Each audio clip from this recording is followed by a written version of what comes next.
Asterion felt a rush, like a windless current of pressure as he was led through the portal. The scent of the air instantly changed from dust and ale to a pronounced odor of leather, wax, and parchment.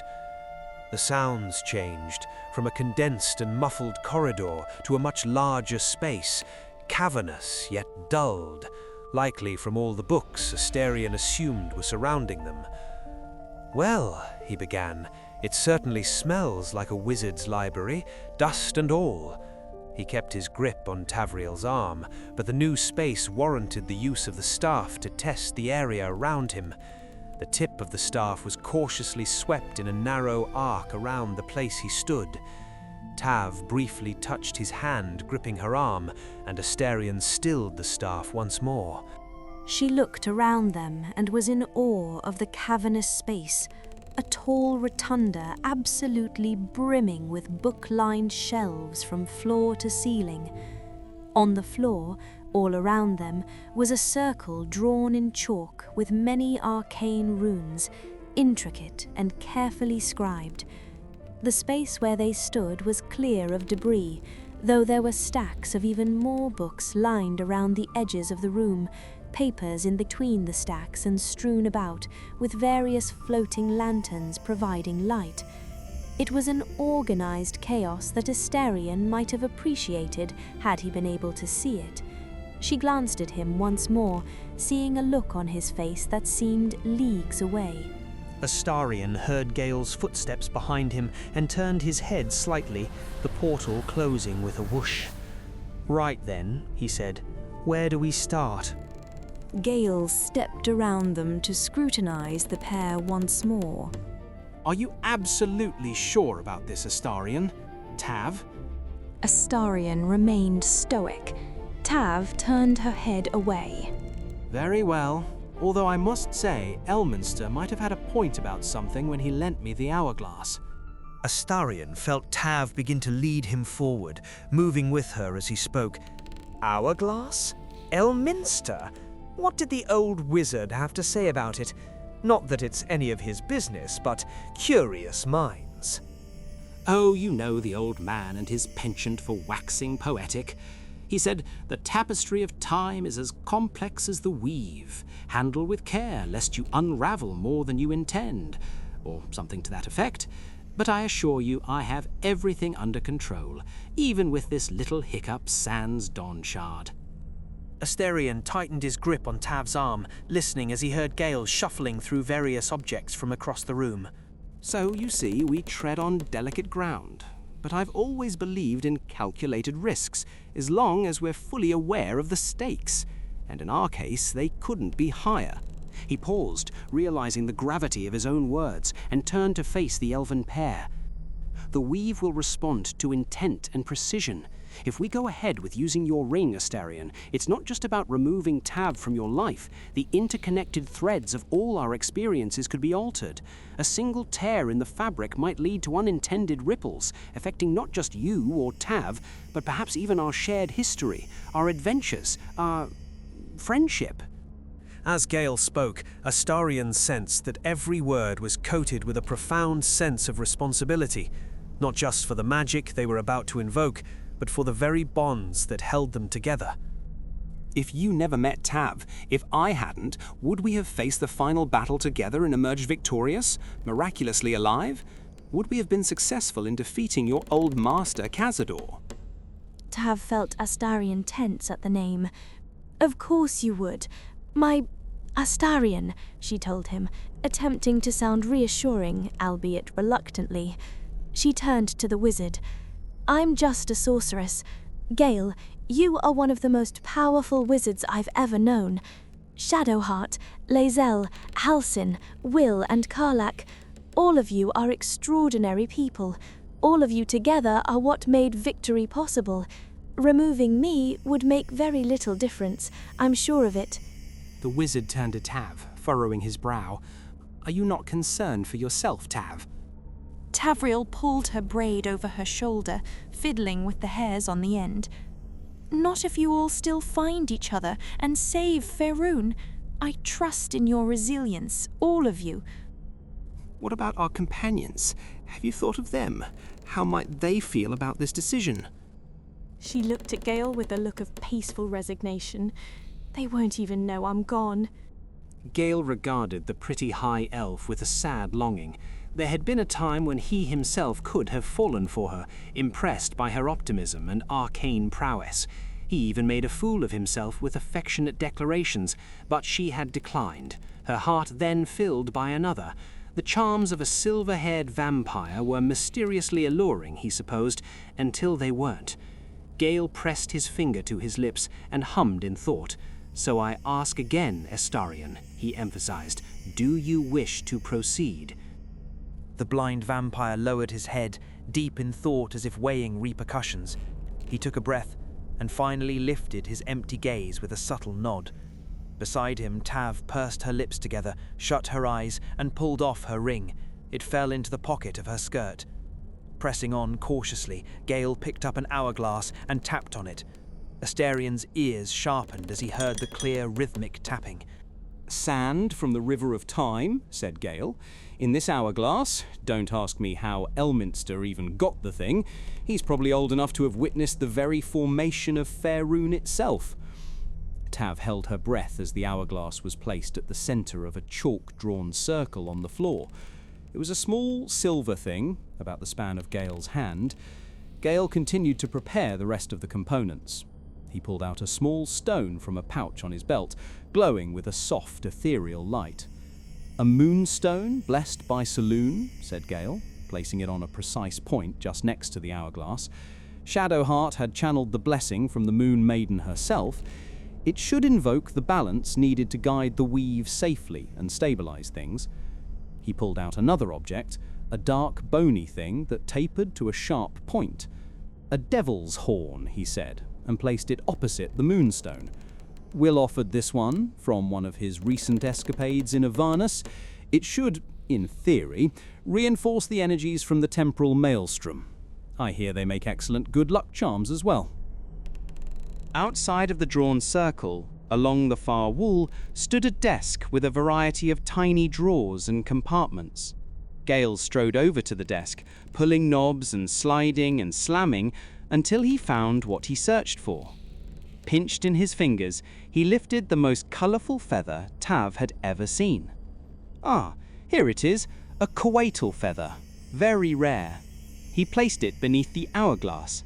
Celestial purity and balance. You can never have too much balance. This will act as a failsafe should things go spectacularly awry, which they will not. He glanced at Tav with a hard look, as if to reassure her. The last piece was needed. Tav swallowed as she watched Gale pull the ring out from a pocket in his robes. She looked up at Astarion, unable to read his expression beyond the deep concentration etched on his face. With reverence, Gale placed the ring on the floor above the hourglass. Astarion heard a metallic clink that made his ear twitch. There was no going back now. Doubts swirled in his mind, but he forced himself to believe that this was the right path. He would not be a burden. "There, it's done. Now if I could just have Astarion move here." Gale pointed to a spot next to where he stood, centered to the components at the edge of a drawn inner circle. Tav squeezed Astarion's hand one last time and stepped forward slowly. When they stopped, she started to take the staff, but he hesitated, and she glanced at him in surprise. At that moment, she caught a glimpse of a twitch on his face. She tilted her head curiously, unsure of what to make of it. Without saying a word, she touched his arm. He released the staff, standing like a steadfast soldier, his fists clenching. She stepped outside the circle, quarterstaff grasped firmly in both hands. With a final look at Astarion and Taviel, Gale sighed and stepped back into the protective circle. "And so we begin."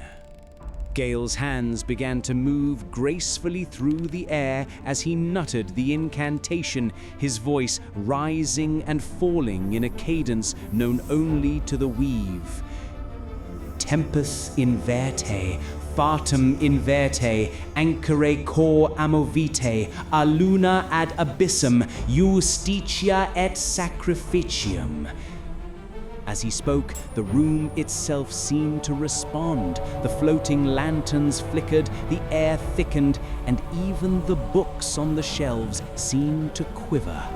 Gale's voice reached a crescendo, and the magical energy swirling in the room began to focus and condense. Astarion felt a lurch in his mind, feeling as if his entire being was lifted into the violent winds of a tempest, a current spinning and pulling at him, throwing his mind and soul into a chaotic whirlwind, his thoughts overtaken by images and memories. As if reliving it a second time, he was instantly transported to the moment his fingers touched the dawn shard and his vision went black. He gritted his teeth at the memory, horrified, terrified, searing pain. Further backward still, the memories were suddenly in full color and light before him, as if he could see again. For a brief moment, his heart rejoiced. Then he faced the terror of the Netherbrain in a final battle for Faerun against the Illithid's grand design. Enormous organic ships with tentacles whipping and hurling through the reddened skies above Baldur's Gate. A giant red dragon, the tentacled face of the Emperor, standing victorious with his companions. It was a cascade of memories then, a chaotic backflow of pictures in rapid succession, voices and words spoken to him in fear or in compassion. Every wraith, every ghoul savoring the kill of goblins, feeling as if he was skewering his enemies anew with his rapier. Suddenly the images changed. He no longer felt the hilt of his rapier or his dagger plunging into flesh. He saw a face before him, holding up two finely woven cravats, as if comparing which one he should wear. His face looking into a mirror, his white hair, light green eyes, a young silver elven man of only 39 years old. He barely recognized himself. He hadn't seen his reflection in over 200 years. Someone was behind him, startling him before laughing. Someone he used to know. An old friend. Guilt filled his heart. He betrayed them, set them up for a trap. He thought he had to, forced, coerced. Another moment, another place. High Hall. I'm not overly fond of duplicity, Master Astarion. That voice, friend or foe he couldn't say, but the words felt threatening. A man, a high elf with a face, similar to his own, as cold as stone. Dark hair, hard eyes, constant disapproval. His own thoughts rushed back to him, dark, ominous, pleading. Don't leave me alone, Father. I'm in danger. I'm afraid. Words he never spoke. Astarion stood on the steps as he watched that face glance out from the carriage window, the horses pulling the carriage away. We drew up an edict in your father's stead. It requires your signature. The edict. The Gur forced to be banished. They were angry. He was drunk. He had lost himself, betrayed a friend, betrayed the Gur, and lost his life. Cazador was waiting. Hollow faces, red eyes, feral, hungry, staring at him from behind cages. All these people were ruined because of me. Then he faced him again. Cazador stood before him, belittling him, threatening him, laughing at him. Do not slouch before me, boy. Have you no respect for yourself? Look at you, crawling back after abandoning your family. You should be begging our forgiveness. Forgiveness? You've never forgiven anything. Every mistake, every slip was punished. I strove for perfection in all things, even those as imperfect as you. You are weak, my child. You are nothing but a small, pathetic little boy who never amounted to anything. Terror constricted Astarion's heart, and he instinctively looked around for Tav. He needed her to fight by his side, to face his greatest fear. Then Cazador was cowering, defeated. A choice was before him. Tav would help him. She actually cared. She knew how much this meant to him. The smell of blood, the promise of power. Astarion begged her, I can do this, but I need your help. He almost did. He could have lost himself to power, lost his soul to eternal darkness, bound to Mephistopheles in the blood of 7,000 innocents, to walk in the sun, to be free. I want you to live a life you can be proud of, Astarion. You can't be proud of this. Those words, spoken in that sweet voice, had broken through the intoxication of power that blinded him to truth. He could be better than what he had been made to be. Tavriel. A torrent of flashes, of memories flooded his mind. He heard laughter, softer, gentler. He saw a world of color and light, of her. He saw her. When she came to him in the moonlight and they made love under the stars. Pictures of her in full color, in brilliant daylight, smiling over her knees as they sat by the river. She was looking at him, her eyes sparkling like moonlit sapphires, laughing. Tell me a story. A good one. I don't have many of those to tell, my love. She pouted, her sweet lips so ripe for kissing. He couldn't help himself, and he leaned forward, a knave stealing a kiss. She was surprised, but let her kiss be stolen. And she laughed, lyrical, tremulous. He could make her laugh so easily, even when he hadn't meant to be funny. A melodious sound he so loved. She sang a beautiful song to him. He lay beside her in the emerald grass, gazing at her, a soft smile playing on his lips. The sun high overhead glinted off the ripples and waves lapping against the shore. A leisurely day traveling to Baldur's Gate, days away yet. They had stopped to rest, following the river Chianta. It wasn't clear how the illithid parasites would be defeated, or if he would retain protection from the sun. Miles away from Cazador, from uncertain futures, but at that moment he hadn't cared to think about it. He just wanted to be near her, for however much longer that would last. She sang to him, and he smiled, gently gliding his fingers through her silk-like hair, shimmering with hues of blue gradients in dark locks. The warmth they shared on cold nights, wrapped in furs. How she fought beside him, bravely facing down enemies with her arsenal of spells, facing Cazador with him. She had been there through it all. But you saw something in me, someone else I could be. When I look at my future, anything and everything feels possible now, and I get to share it with you, as a partner, an equal. The laughter began to fade, dwindling to an echo. A surge of emotion overwhelmed him. "No!" he heard himself scream. Astarion broke through the floods of time. Color and light instantly turned black. A tornado of whooshing wind and energy enveloped him. He fell to his hands and knees at the arcane circle, crawling and scrambling forward. His hands swept frantically, fumbling until his fingers brushed against a small band of metal. He grasped it tightly, as if he feared it would slip away. The air drew in and exploded. The spell collapsed in a reverberating shockwave of light and energy. A blast of energy threw everyone against the walls of the library. The room plunged into darkness.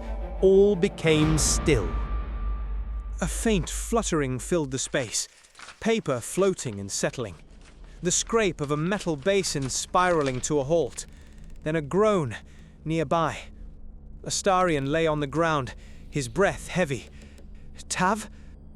Astarion blinked, searching for her in the inky blackness, but found only a void. He listened, then spoke again. "Tavriel, are you all right?" Gale picked himself up, letting out a deep sigh as he brushed himself off.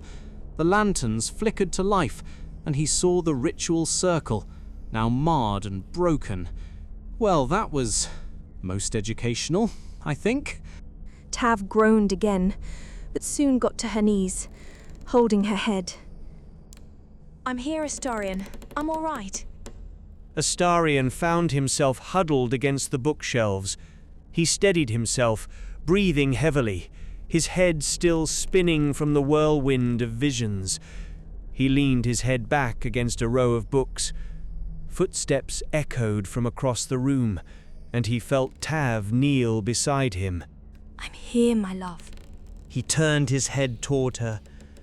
I almost made the worst mistake of my life. His searching hand met hers, and he felt her grasp it. His other hand clenched into a fist, unfurled, revealing the carnelian ring sitting in his palm. Tav let out a choked sob, falling into him to embrace him. Astarion tightly wrapped his arms around her, both of them trembling at what could have been lost. But Wizard watched the lovers tend to each other with care. Astarion's vision was still unresolved, as Gale watched him gently stroke Tavriel's head and face as if checking for injuries. He smiled sadly. Glancing down at the ritual components, he saw that only the hourglass remained intact after the surge of arcane energy had turned the other three to cinders. Curious, said Gale, mostly to himself. He stepped to the center of the faded circle and picked up the hourglass, studying the silver filigree wrapped around the glass and the glowing sand within. He put it in his pocket and stepped over to his companions as he spoke. I suppose the ritual of temporal reversal was simply not meant to be. They both turned their heads toward Gale. Astarion awkwardly pulled himself up against the bookshelves, Tavriel supporting him with a hand on his arm.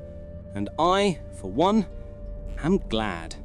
Astarion breathed a sigh of relief and pulled Tavriel closer, closing his eyes. As am I.